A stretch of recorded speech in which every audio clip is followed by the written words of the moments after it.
Hello, welcome back to Only Pistols. Today we're having a look at a Feinwerkbau Model 65. This is a spring-powered 177 controlled recoil target pistol. Let's start by looking at the markings on it.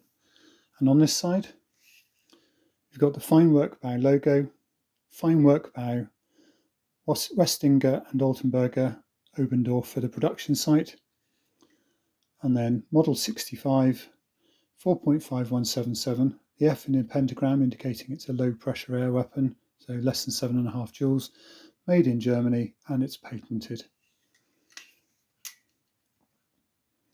On this side, no other markings, and then on the bottom of the frame you've got the serial number stamped in. So let's start by looking at the rear sight, and the rear sight is pretty common across all of the Feinwerkbau ranges at this time. It's adjustable for windage and elevation, and this one there should be a cap on that elevation screw that indicates the direction to move it to get the alteration. Basically, by screwing that in and out, what you're doing is just forcing that rear sight up or letting it down. Windage is again marked, and that's just on a threaded screw, so you're just moving that backwards and forwards by adjusting that. Both adjustments are adjustable by finger. The other thing with these rear sights is you can adjust the rear gap between 3 and 4 millimeters. To do that, you just use something like this screwdriver, and you quite simply put that into a slot and just rotate it. Turn it to the right to decrease the gap, turn it to the left to increase the gap. And all you've got there is a threaded section here.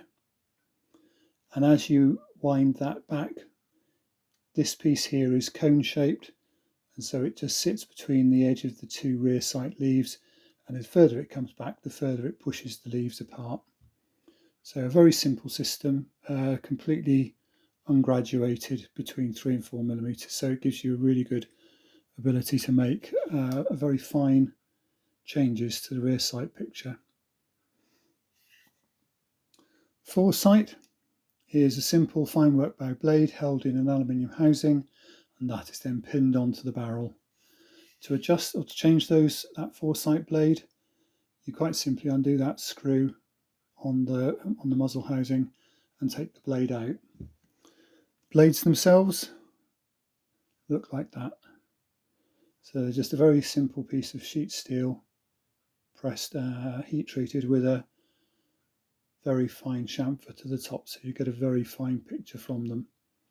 Very good. And you're going to get about six different widths available. So between the rear sight and the foresight element, you can really get this to be exactly how you want the sight picture to be for your arm length and your eye prescription.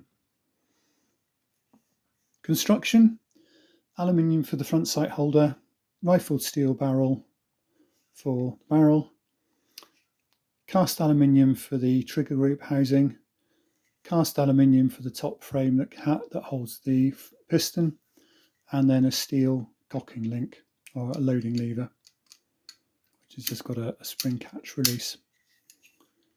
The trigger is adjustable for reach, so you've got a screw on the side of the trigger here.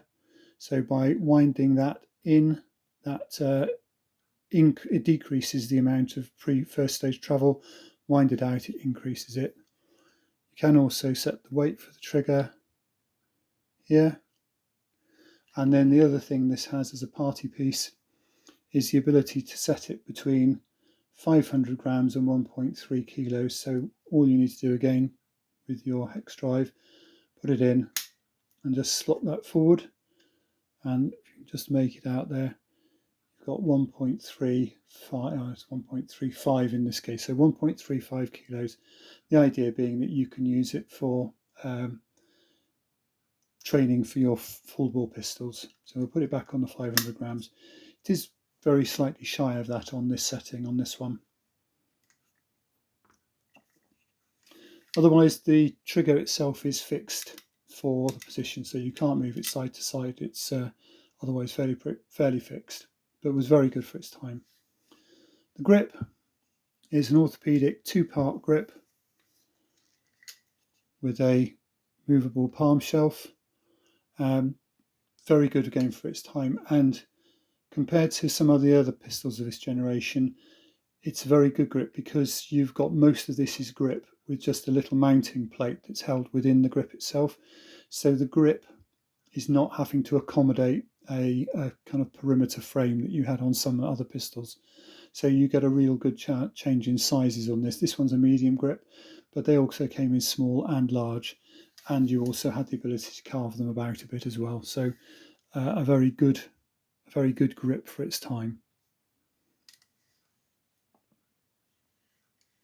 So loading it, so literally just push that lever forward, which releases the cocking lever, and then you simply pull that back, and you can hear the bear catch engaging. And so what's happening there is this lever is actually pulling the piston, or rather the cylinder, which is this silver piece. This is the cylinder itself, and within that is the piston. So as you pull that back, the two travel together until you get the last bit where the piston is engaged in the sear and held back. So when you now put a pellet directly into the breech,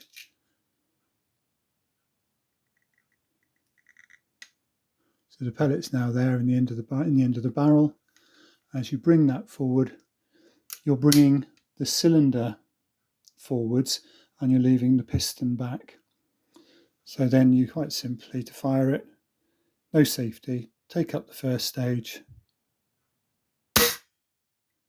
and as you saw, the top section moves back. So as I said earlier, this is a managed recoil, not a recoilless. So the top of the pistol with the piston in it, the bit that generates the power, that does recoil, but it's allowed to slide back on 4 pins, 2 at either end. And then when it's recoiled, you can quite simply push it back. And at that point, that then locks in place again until you fire the pistol again. So we'll do that again. So other bits about it, you put it back, you've got a bear trap, as you heard. What you've also got here is this is effectively the breech seal. So this seal here is effectively a breech seal, and that's what's actually making the seal between the front of the cylinder and the barrel. So you've got that cone shape, and the two just fit together. The piston itself has a metal piston ring on it, which is what actually generates the power for the air. And what you've then got on the front of the piston is a washer, is a buffer. So this one, I'm going to get it to focus on it, is white. Now that indicates that this is probably an original buffer. So I'm on borrowed time with this before I have to rebuild it. What will eventually happen is that buffer will start to break down, and I'll start seeing bits of white plastic either in the barrel or in the breech area when I come to load it, both of which will indicate that it just needs a rebuild. Not a particularly difficult job, but quite complicated, a lot of bits and pieces in here. What you've also got is a little buffer at the bottom there on the front of the cylinder, and that interacts with this piece here. And what that does is that's actually a trigger lock. So until the piston comes forwards, that actually is stopping you pulling the trigger. So I've got the piston held, pull the trigger, nothing happens. Once the cylinder goes forwards and pushes that forwards, that disengages the trigger lock. So it means that the pistol can fire. But a very compact system, because obviously what you've got is this length of the cylinder is not permanently sitting in place. So it means you get a very compact power source. So the cylinder comes to about here. The piston then is now being held at the back, When I pull the trigger, that whole lot's moving forward inside the cylinder, and that's what's generating the power.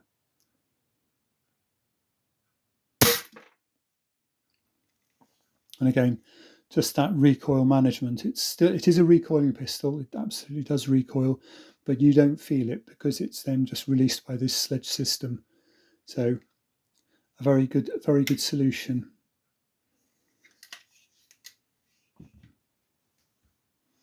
Accuracy wise, it's a 10-meter pistol. It's accurate, probably more accurate than I am. Feeling a bit off colour at the moment, but anyway, I mean, you can see, again, as usual, this is the first card up, so the sights could do with a bit of adjustment, and I've managed to drop one quite considerably, but a perfectly acceptable group on a good day. That would more than easily hold a 10 ring. So if you can do your bit, the pistol can.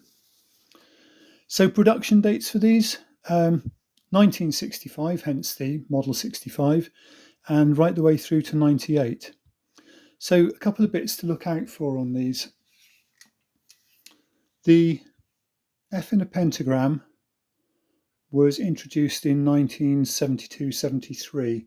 So you can find these pistols without the F in a pentagram on it, and that just is not anything particular. It just means that this was introduced as a method of identifying low-powered air pistols that didn't require further licensing. Total production of these, somewhere in the region of 146, 150,000. There is a known example with 146,352, and that was from 1998. So that's the kind of level we're looking at. So there's a lot of these pistols made. This one, the number 111607, is very faintly marked for the last three digits, but that puts that into this pistol into the 1980-1981 production. So not doing too badly at all for a pistol of this age. And as I said, it looks like that's the original buffer sets in it. So the piston ring itself, because it's metal, doesn't tend to wear out. If you have one of these and you take it apart, don't try and take the piston ring off. It'll almost certainly snap because it's been work hardened, unless you have got a distinct lack of power, which is more likely to be down to the springs. Leave the piston seal alone and change the buffers out and change the springs if you need to. But otherwise, it tends to be a works for life, and a very long life at that. So one other thing, patented. It didn't stop a number of Chinese companies, and one of which was sponsored by a company in the UK called Titan, and they produced copies of the Feinwerkbau 65, but late enough on that, to be honest, Feinwerkbau had already moved on to the Model 80 and the Model 90, and they probably just saw it as not being worth the candle to pursue them for patent infringement on what was by then quite an old pistol that they'd had a lot of sales from already. So really just not worth it. Condition of this one, as you can see, is well used. The paint finish on the aluminium has been kind of worn off through use. Nothing much wrong with that. Yes, I could refinish it, but it just speaks to its age. It doesn't affect the handling or the operation of the pistol at all. The rear sights still look lovely and are very crisp and easy to read. So yeah, I'll leave it as it is. So there you go. The Feinwerkbau 65 was the mainstay of British target pistol shooting for a very long time. A very accurate pistol. The recoil control meant that it was easy to shoot, and a lot of people got their first experience in target pistol with one of these, and a lot of people still swear by them. If you've got the technique, then they're perfectly good. Little bit on the heavy side by modern standards, and no facility for adding weights particularly, other than by having a clamp-on sleeve over the barrel. Not the prettiest solution, but it was there. But to be honest, the weight was pretty well perfect to start with, so you had to be very finicky to want to do anything else about it. There was one other thing also linked to this adjustable weight on the trigger, and that was you could screw in a stopper on here, so it basically meant you had a plate attached to the top and covered over the bottom frame, and that just meant that when you fired it, it recoiled because the recoil sledge system was inactivated.